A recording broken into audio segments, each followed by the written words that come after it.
Hi everyone, nice seeing you again and thank you for joining us. We are going to be talking today about a very important topic, not just today, but in general and always in the beauty industry.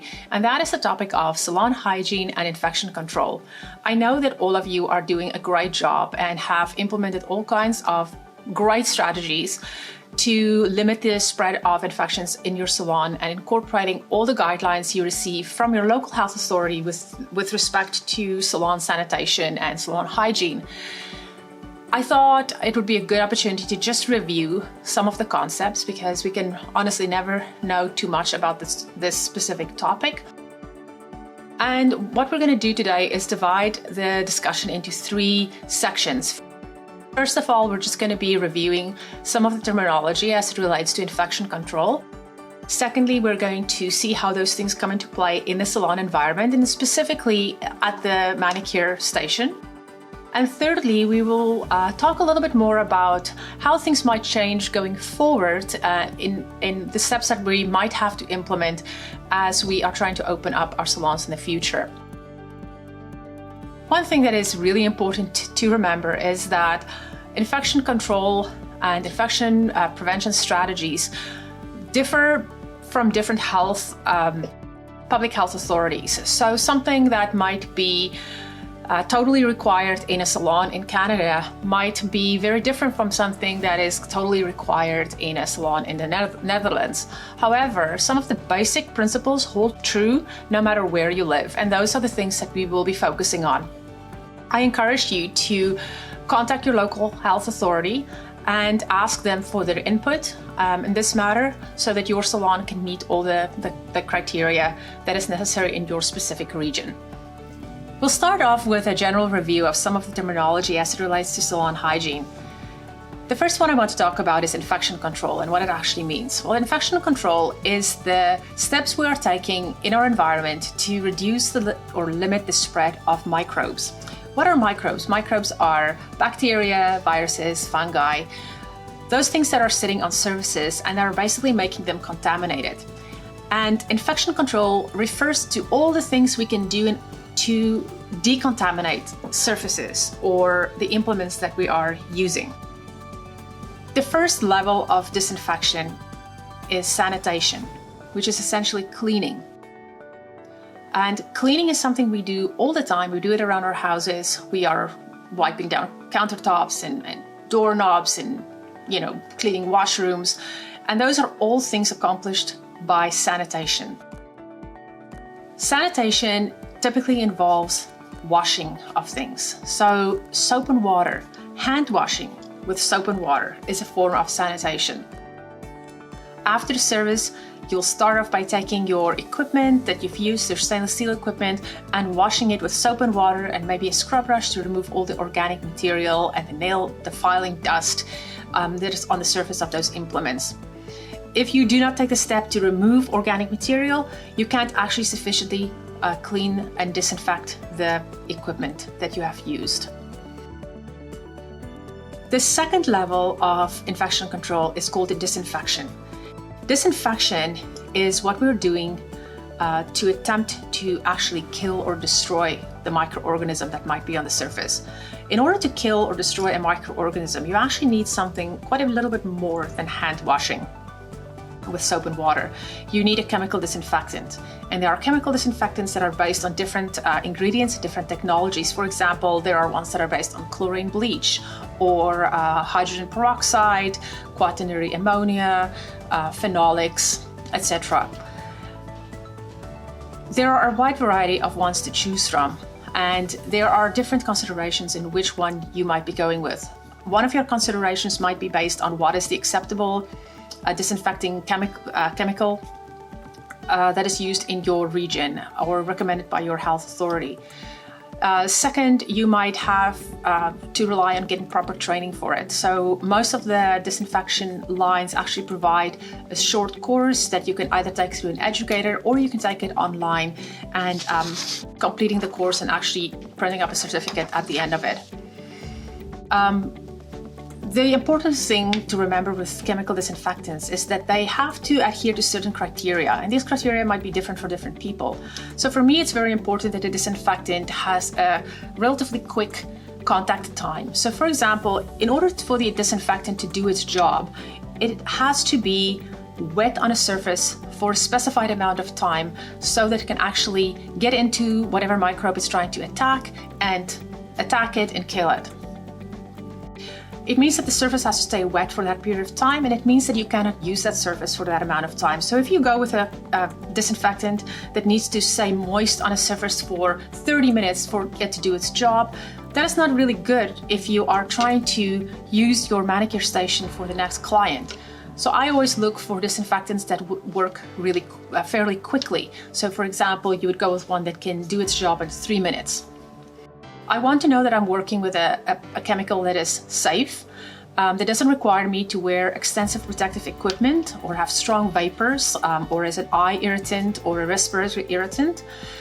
You want to go with ones that have a limited amount of negative effects on the environment. So for example, if you are using a chemical disinfectant that requires you to dispose of it in a very specific way, so you can't just pour it down the drain or deactivate it and then dispose of it.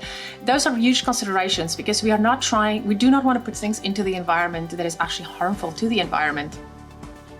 We also want to go with one that's easy to use. So if you have a disinfectant that requires very tricky dilutions, that is already more difficult to use. You also have to remember which day did you dilute it on and how many days have you been using it for, and then you have to remember to actually when to get rid of it. A lot of health authorities actually require you to keep a log of your disinfectant reagent and make sure that you are disposing it and diluting it in the correct way.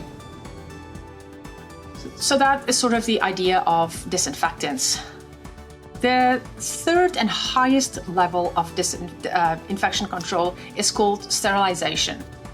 And that can be accomplished either by an autoclave. You can also do it with still with a solution called a chemical sterilant. And sterilization is not something that we typically need for services that we provide in the nail industry. So if you are working in other sectors that where you use equipment that will pierce the skin, for example, you will have to have a really good mechanism in place to do sterilization. However, in the nail industry, we do know that there are some times when we might nick a client's cuticle, and then you have potentially blood on a cuticle nipper. That then pushes that implement into the highest level of disinfection because it has had come in contact with blood. And the only way you could clean that is actually by putting it through a chemical sterilant or an autoclave, for example. So to recap, the three different terms that we talked about is sanitation, which is basically cleaning, and the aim is just to reduce the number of microbes on a surface. The second highest level of infection control is disinfection, and it is to actually start killing microbes that are on the surface of things. And the third highest level, and the most stringent one, is sterilization, and the aim is to destroy bacterial spores, which is tougher than anything else that we've discussed to destroy. So for the second part of this talk, we're actually going to have a look at how all of this infection protocol will play out in the salon at the nail station. So imagine your client has just left and you are left with the station to sanitize and disinfect and get it ready for the next person to sit down. First of all, when you do nail services, you can typically divide everything that's in front of you into three categories. There will be the disposables, the non-disposables, and the surfaces. And each one of those categories will be treated in a different way. First of all, what qualifies as a disposable? Well, anything that is porous and that will absorb water cannot be fully cleaned because you could never really immerse this in a solution and expect the solution to get inside a nail file or a buffer and clean it up appropriately. So anything that is a disposable or a porous item, we will either give these to the client to use at home or they will go into the wastebasket. Same time, we can get rid of any paper towel, nail wipe, orange wood sticks and dispose of them. Next up are the stainless steel implements that you've used. The first step to disinfection of these kinds of implements would be washing or sanitation. So we have to get rid of all the nail dust and the organic matter, the dead pieces of skin that's stuck onto this implements, and we do that by washing them in soap and water and a scrub brush and make sure they're completely clean. If they are not completely clean, the disinfecting solution cannot do its job. You have to have it completely clean before it goes into the sanitizing jar. So this actually works really great, very easy to use. The size of the implements that we're using makes it perfect. So my implements can go into the glass jar, and you will add the chemical disinfectant to the jar. In this case, we're going to be using CS20, which means that it has to make contact with the implements in the jar for 20 minutes. And it has to be exactly 20 minutes. If you're going over 20 minutes, you might actually damage the stainless steel implements by causing them to start corroding. So it's very important, put them in there, set a timer, come back after 20 minutes and deal with them appropriately. What's left are the surfaces. So that includes our nail lamp, any bottles, solutions, anything that you had on the table that is your stock that you're going to be putting back and using for a future client, and then also the surface of the nail station. To properly disinfect those areas, you have two options. You can use a disinfecting wipe or a disinfecting spray. And again, this is from the same line, same stringent criteria, would be hospital grade in certain jurisdictions.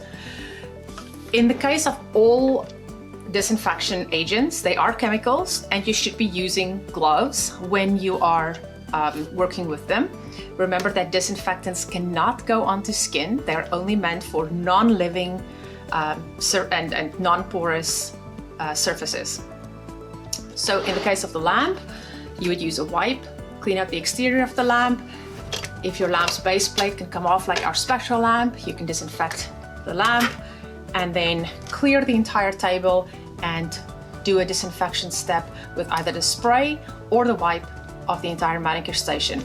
Very important to remember that you have to be faithful to the contact time. So for example, this specific brand's disinfectant wipe, you have to wipe the surface, and the surface has to stay moist for 3 minutes in order for the solution to do its job. So make sure it has 3-minute wet contact time.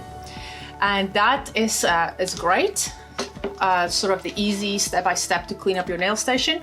When you are finished, use the tent card that comes with the system or a visual aid and place it on the station, indicating that it's been sanitized. This one says, according to the Canadian Infection Control Guidelines, this station has been properly cleaned and disinfected. And it's a great way to signal to your clients that you're taking steps to clean the environment that she's going to be in, and your station is ready for the next guest.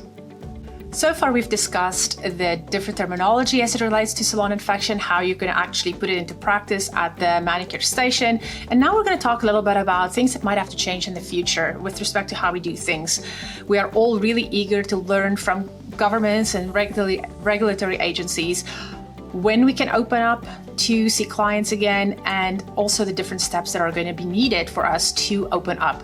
And we don't really know what that looks like yet, and more information I'm sure will emerge in the near future. And again, it's going to be very dependent on where you live. I know that we all have taken sanitation and infection control principles as part of our training when we first became estheticians and nail technicians and cosmetologists, and we are already doing all the great things. So everything we've talked to up to this point is really standard procedure, and we should be doing all those things. You know, clients should be washing their hands before they sit down at your station. You should be washing your hands between each person, and all this infection control steps that we've discussed really is just review. We are already doing all of those things. What we are dealing with now is actually preparing ourselves for how we are going to make ourselves feel comfortable working on clients in the future, and how are we going to make our clients feel comfortable coming to see us at our salons. I think some of the things that might change in the future is that maybe in the past we would do a good sanitation of the salon at the end of the day, wiping down doorknobs, point of sale terminals, light switches, the washrooms. And I think in the future we might have to do those things much more frequently. We might even have to do it after each appointment. To accommodate for that, we are going to have to do our bookings a little bit differently. You might have to add an extra 15 minutes in between clients to accommodate for doing those steps. You might have to stagger your appointments so that you never have overlap of clients. You never have people sitting in a waiting room. If there are specific guidelines in place by the government that said you can only have 10 people in a space at any given time, then you're gonna have to figure out how to avoid situations of what would amount to overcrowding. We are also probably going to have to adopt another level of personal protective equipment, which is actually quite difficult to do at this point because there is a huge demand on those resources that are obviously being directed to the healthcare industry at this point. And I know that a lot of technicians have already been using gloves. They are talking about potentially using a second pair of gloves so that a pair of gloves that have become contaminated will be able to be removed and you will still have gloves on your hands.